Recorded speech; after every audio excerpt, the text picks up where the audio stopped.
মগো গ্রামের মুরব্বীরে একটা কথা কয় যে 2 দিনের বৈরাগী বাতেরে কয় অন্ন। এই কথাটা কাগো কয় সেটাও বলতে হইবে।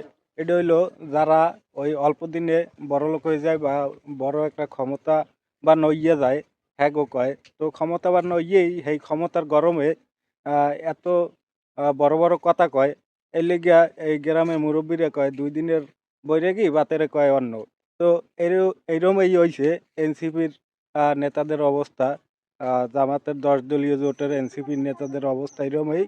তো 3-4 দিন আগে নাসিরুদ্দিন পাটোয়ারির একটা ভিডিও দেখলাম। সেই ভিডিওতে ভোট চাইতে গিয়ে এক ভোটারের সাথে আহ, তর্কে জড়িয়ে যান। এক পর্যায়ে উনি বিএনপির দানের শীষে বলেন 2 টাকার দানের শীষ, সের জন্য এত কিছু।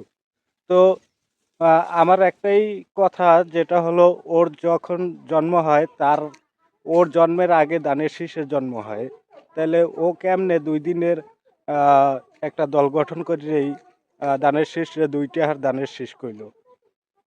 এই প্রশ্নটা আপনাদের কাছে। তো ভিডিওটা আপনাদের মাঝে গেলে আপনারা শেয়ার করে ছড়িয়ে দিবেন। ধন্যবাদ সবাইকে।